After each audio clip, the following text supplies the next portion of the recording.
Welcome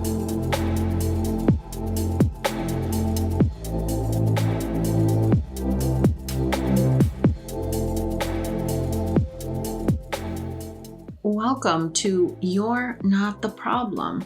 This is the show that helps you understand why you do what you do and how your thoughts, your emotions, and your nervous system have brilliantly adapted to keep you safe but stuck. I'm Lori Montre, somatic healing practitioner. I'm the creator of the Freedom Formula and author of You're Not the Problem. Together, we're going to rewire the patterns that keep you stuck, restore your nervous system, and help you live a life of authenticity, alignment, and freedom. Today, we're diving into a concept that's going to shift the way you think about growth, healing, and creating the life that you want. Now, the problem is not you. It's the way you're spending your capacity. Living with capacity is something that I myself resisted for years, even though deep down I knew what I was doing wasn't working, right? But I kept doing it anyway. Maybe you've told yourself, just like I did, I just need to work harder. I just need to be more disciplined. I just need to get more organized. Right? And I know exactly what that feels like. That was my MO for actually decades, for a long time. I'd make the plan, I'd write the list, I'd fill the notebooks, and then start over every Monday when I had failed yet another week. And when it didn't work, I didn't look at the data to see what might work better. I just blamed myself and said, I'm the problem. But here's what I want you to know. You don't grow or succeed by pushing harder. You grow by creating the capacity to hold more. That's what we're going to talk about today. What capacity actually is, why it matters so much, and how to build it in a way that makes change not only possible, but sustainable. Now, I've lived this work. I've taught it to hundreds of clients. And what I know for sure is that the moment you understand capacity and start honoring yours, your experience of yourself and your life is going to look very different. Now, before we dive in, I want you to grab my free Inner Compass toolkit. And it's in the link below. As soon as you finish watching this video, it is full of simple, practical tools that help you build capacity, regulate your nervous system, and start living with more steadiness and clarity. It's the perfect companion to this video, so don't skip it. So let's start with what capacity really is, okay? It's how much steam is in your engine, how much gas is in your tank, or how much cash is in your bank account. It's the mental, the emotional, and the physical energy you have to meet life in any given moment. Now, the old saying that there's no such thing as a free lunch, it applies here too, because every single thing you want, everything you don't want, as a matter of fact, but that you're already participating in, it costs some of your capacity. Even positive change takes capacity. Trying something new takes capacity. Staying with discomfort instead of running from it, or interrupting patterns that you've been living with for years takes capacity. And when you don't have capacity, nothing's going to change for you. You may have the best tools in the world, but without the capacity to use them, you're going to get nowhere. Now, I first discovered truly how essential capacity is when I started coaching many years ago. A lot of my early clients were struggling with emotional eating because my own battle with food and body is what sent me to this work in the first place.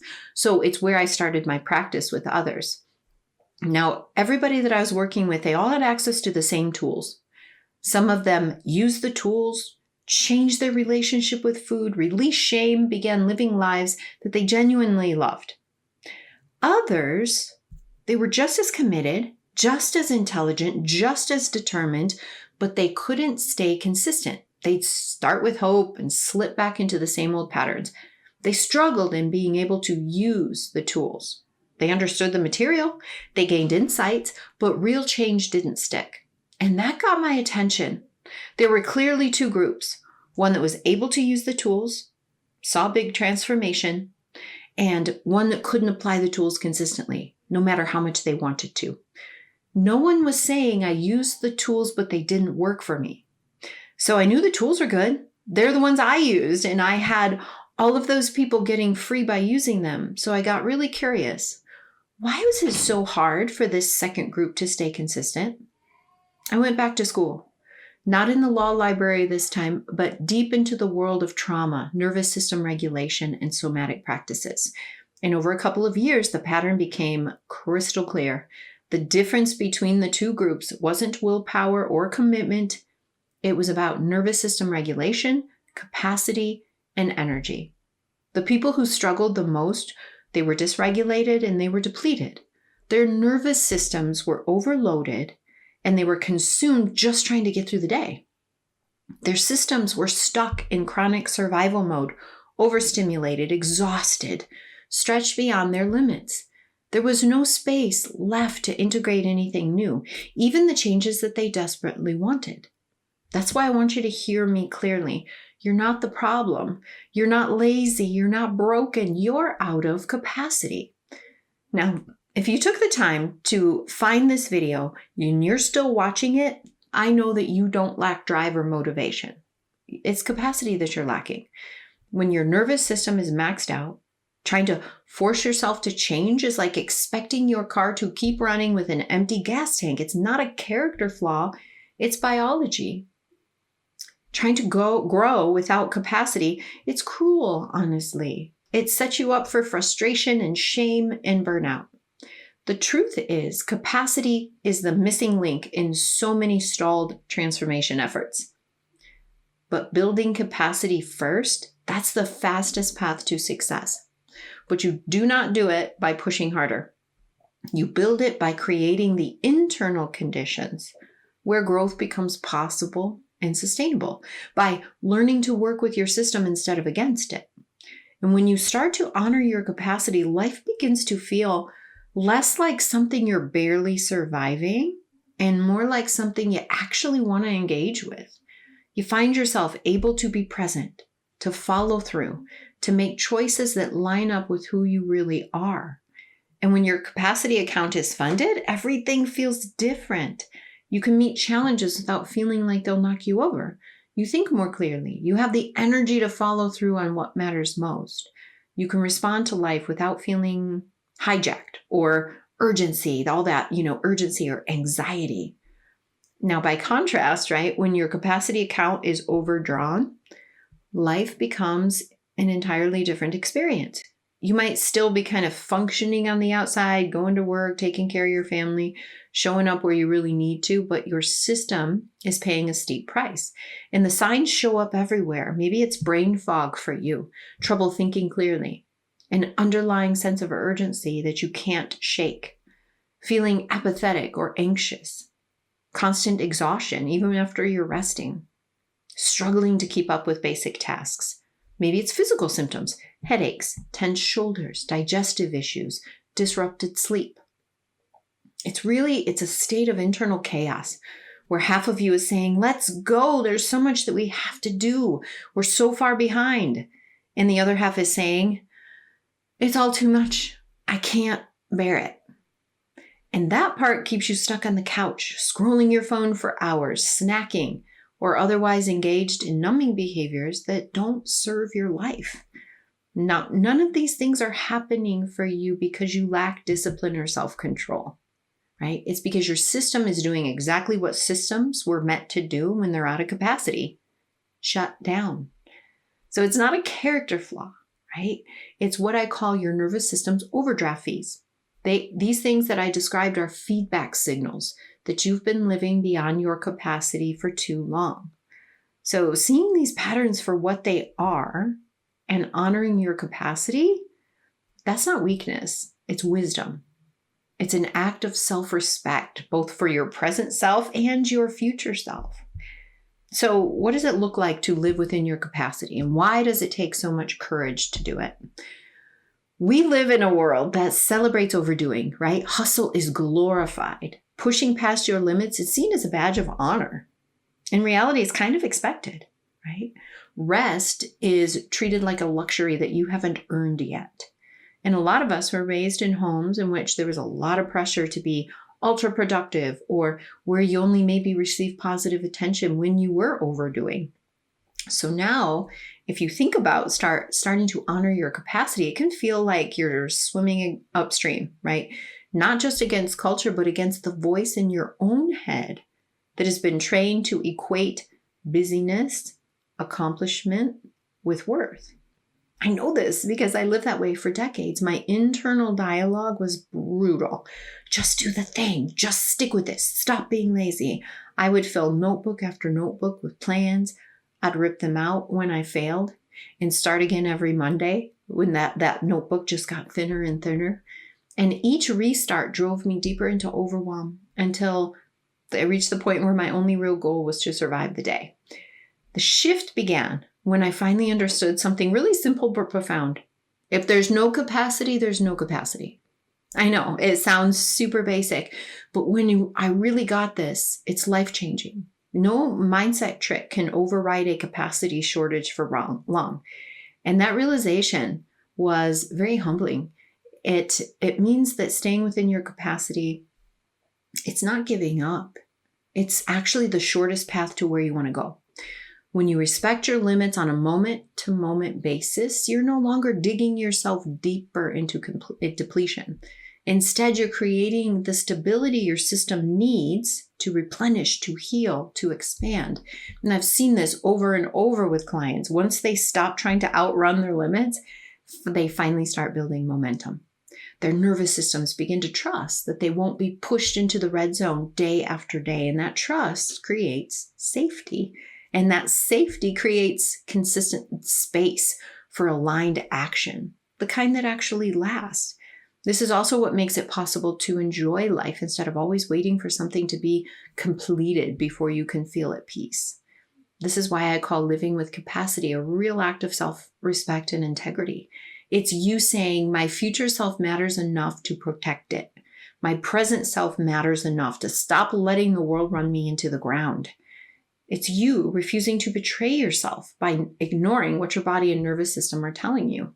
And yes, it takes courage, because when you stop overdoing, you're going to bump up against discomfort, your own and maybe other people's.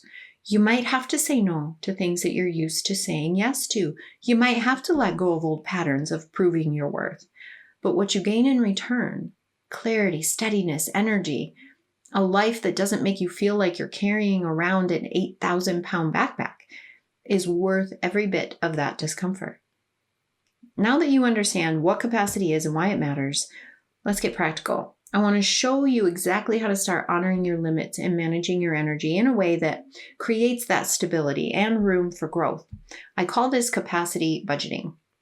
So think of your capacity like a bank account. Instead of money, this account holds your mental, emotional, and physical resources, the internal currency you need to show up every day for life. Now, every morning you wake up, you have a certain amount of capacity dollars in your account. And that amount it's going to change from day to day based on lots of things like how did you sleep last night, what's your stress level, your nutrition, and even where you are on your healing journey, right? And then throughout the day, everything you do, every task, every interaction, every decision is either a withdrawal, right? Decisions, interactions, anxiety, action, worry, those are all withdrawals, or they're a deposit. Your somatic practices, for example, meditation, a moment in nature, etc. And just like with money, you can't spend what you don't have without consequences. And here's where most people get stuck. They spend their capacity dollar on things that drain them without making any deposits to replenish the account. And then they wonder why they feel exhausted, reacted, or unable to follow through with what they really want. Capacity budgeting allows you to live in a way that honors your actual mental, physical, and emotional resources instead of setting you up to fail by planning for a version of you that doesn't exist in this moment. It starts with awareness, right? So before you decide what you're going to take on for the day, pause and honestly ask yourself, how much energy, focus, emotional space do I truly have today? Some days you might feel steady and well-resourced. Great. Other days your tank may already be close to empty before you even begin. And both of these things are normal. The goal here is not to push yourself right up to the line of overwhelm every single day or beyond, right? It's to approach your capacity with compassion, leaving a little margin so your nervous system can trust that you're not going to run it into the ground again. Over time, that trust builds. You stop waking up in a state of tension, bracing for what's coming. and you start to feel a little lighter, more grounded, able to handle what matters most to you. Now, the reason why I made this video today is because I had a capacity budgeting experience this morning. I sat down to make my list of the things that I needed to do for work, around the house, with and for my kids. And every single thing on that list was important to me. It was authentic to me. And when I stepped back and looked at it, I realized I had made the list using my old way of thinking, the way that assumes my capacity should stretch to fit everything I want to have done. It looked way more like a wish list than a reasonable way to structure my day. I was overwhelmed just looking at it. And I realized immediately that I had not evaluated my actual mental, physical, emotional resources or the reality of time. So I had to stop. I had to redo that list. And this time I planned my day from a place of budgeting, asking myself, what's really actually possible for me today? Let's start there instead of setting myself up for failure and disappointment. I still make lists. They help me structure and bring intention to my day. But I usually think about them in terms of 2 or 3 days at a time, or even a week at a time, to be honest. And I usually take what I think I can get done and cut it in half. I always have a part of me that looks at that list after I've cut it in half and says, really? The list is short. Are you sure? And the part of me that has been collecting data on this for years looks it over, smiles at the other part and says, trust me. This is a loving, compassionate way to live that extends far beyond your list making. It touches into the heart of your relationship with yourself. It's also one of the 3 pillars I teach in my course, Unstuck and Unstoppable. If this conversation on capacity resonated with you and you're ready to start building more stability and energy in your life, I want to invite you to take the next step. The link to my free Inner Compass Toolkit is below in the video description. It's full of simple, practical tools you can start using right away to help you reconnect with your nervous system, build capacity, and begin living with more steadiness, clarity, and freedom. I also invite you to visit lorimontree.com for information about my book, You're Not the Problem, coming out soon, along with other free gifts and support options to help you on this journey. On the site, you'll see information about my Unstuck and Unstoppable course. It's a 12-week trauma-informed journey that guides you out of survival mode by helping you build the 3 foundations of lasting freedom: nervous system safety, true capacity, and sustainable energy, so you can move forward with strength, with clarity, and with confidence. Remember, you're not the problem. Your nervous system is brilliant, and when you start working with it instead of against it, your experience of yourself, your experience of your life begins to change. So grab the toolkit, explore the resources, and let's keep building your capacity together.